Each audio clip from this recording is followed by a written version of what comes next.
What it is, what it do, cyber world. It is your girl, the one and only, Ash Brown, and this is the Ash Said It Show. Over 2,100 episodes since 2014, 500,000 streams around the world. None of this is possible without you guys, so thank you so, so much. All the shares, all the cares makes a huge difference. And because you guys love on me so much and I get to talk to such phenomenal brands, today we've got Matt from Deep Roots Harvest. Hey, Matt. Hey, how's it going? It's going great. How are you today? Doing well, enjoying the cooler weather and getting through the brutal start to the week. Oh, I bet. So, Matt, for people that are seemingly unaware, give us a little background on how things started with Deep Roots Harvest. Yeah, so Deep Roots Harvest has been around for just about 10 years at this point. A little bit longer if you count the pre-opening days.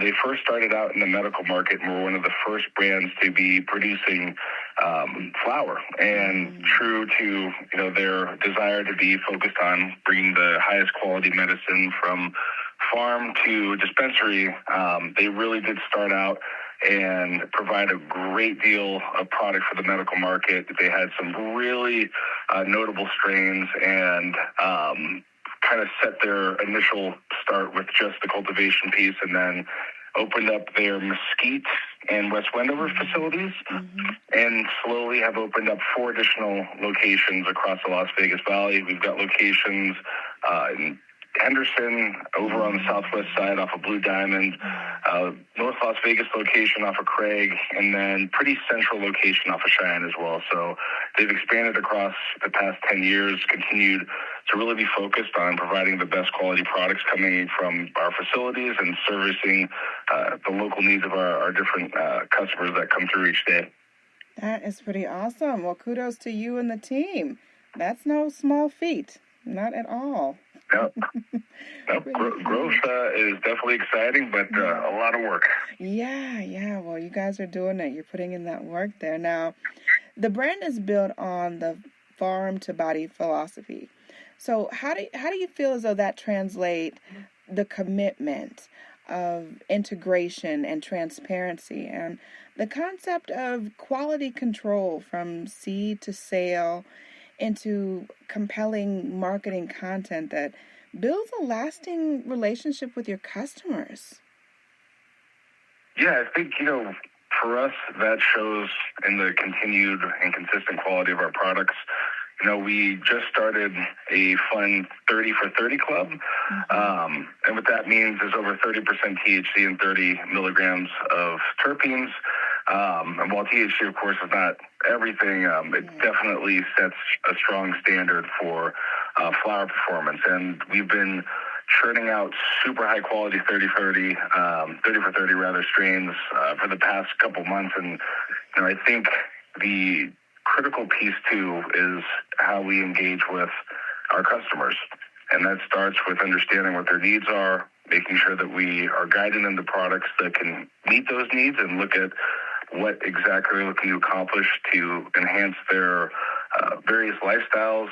And we really listen. And, we're not here to sell. We're here to provide you with relief. And so that's every bit valid, from how we grow our flower and making sure that the flower is something that will be effective for people that need it for relief, all the way through to how meticulous our extractors work in the production facility, producing the highest quality level of concentrate products, and edibles, all the way through to the customer service that we provide on the floor to every single customer that walks in the door. We truly are committed to making people's lives better, and that could be through providing them with relief for sleep, helping with relief from stress, or even helping with appetite as well. So it's really permeable through our entire business as our core mission, and it's something that we show up in every single day and choose to prioritize. Now, a lot of us know Nevada has some of the strictest cannabis advertising regulations in the entire country. I mean, it impacts everything from social media to actual physical signage.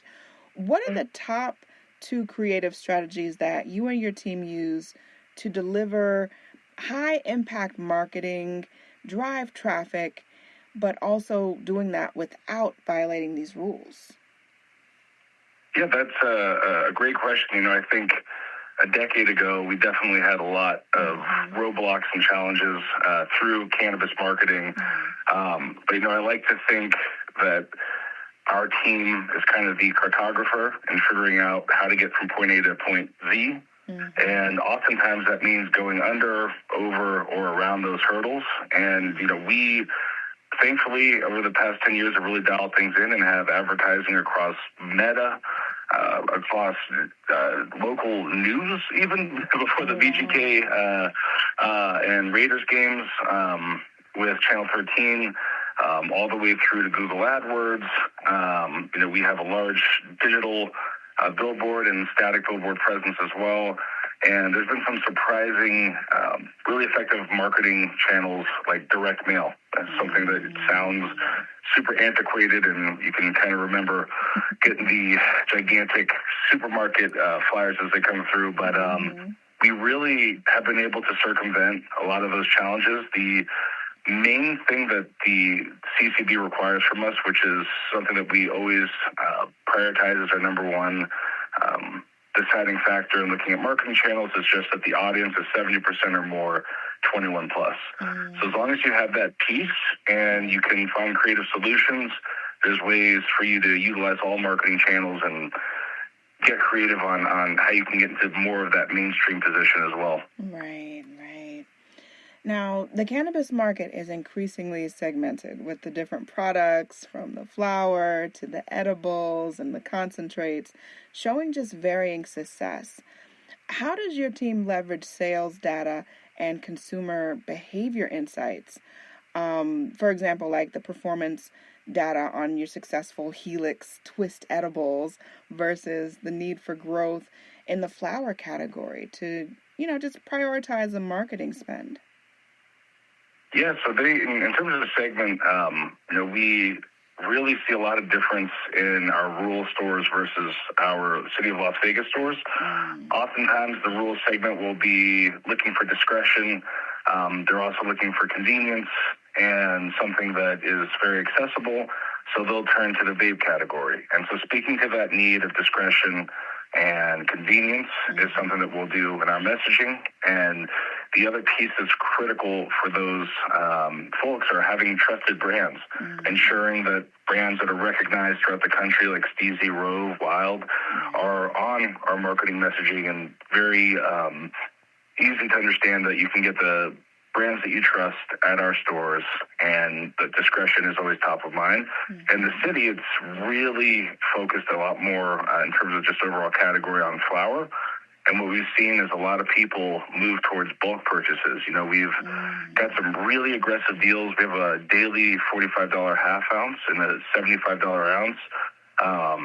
And that really drives a ton of the transactions that we see through the city side. So we speak to the needs of each segment uniquely, make sure that we're addressing their highest needs and most important needs, and that we're speaking directly to them. That's, I think, one of the key differentiators for Deep Roots is really being focused on being hyper-local, talking to the needs of our individual communities that we serve, and that means that there's different ways to message and build a relationship with each customer in each different store that we have.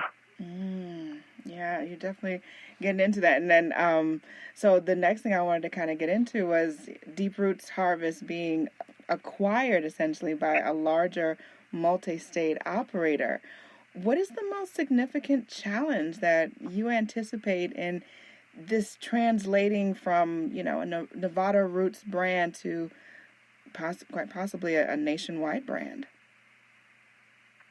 Yeah, I think, we love challenges because we are really in a position where we want to grow, and we know that that's part of the growth process. But in terms of the parent company buying us out, really we view this completely as an opportunity. It gives us an opportunity to look at scaling in terms of our overall capacity for brand relationships across the country, our overall capacity for technology consolidation, and all the way through to vendor consolidation as well. So really, it's a massive opportunity. It's a massive opportunity for us to look at the relationships we have, to really expand them in a way that speaks to our full portfolio. And the teams that we are working with now have some incredible insight. They have incredible tools, and we're sharing all of our resources.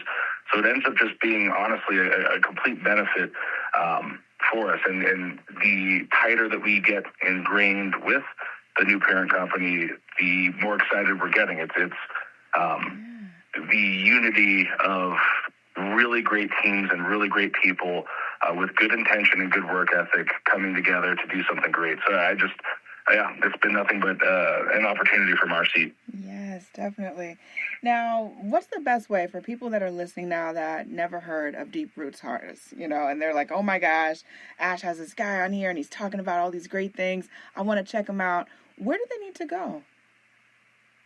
So you can always go to our website, deeprootsharvest.com, but much more of our personality lives on our somewhat hard to find, thanks to Meta's continuous shadow banning of cannabis accounts, but much more of our personality can be seen on our Instagram, which the user is Deep Roots Harvest NV. There's definitely some stuff just in terms of our company and our mission on the website, but we keep a little bit more human-to-human messaging and relationship building on the social. Okay, cool. Well, Matt, I definitely want to say thank you so much for coming through. I definitely love learning about new brands, and I don't want to consider this a one-off. I definitely know that you guys are you're in the lab cooking up some new stuff for us, and I would absolutely love for you to come back and share with us. Yeah, I'd be honored. We have some really cool stuff coming up in Q4, and it'd be fun to touch base after the holidays. Absolutely. I appreciate each and every one of you guys. Thank you so much for your love and support. Keeping in mind, anyone to tell you that you can't do what you want to do, you look them square in the face. You tell them, don't believe me. Just watch. Watch what I do. Watch me make it happen. Watch me make history. That's what we're doing this for, the history books. Social media is nice, but real life is so much better. Until next time, you guys.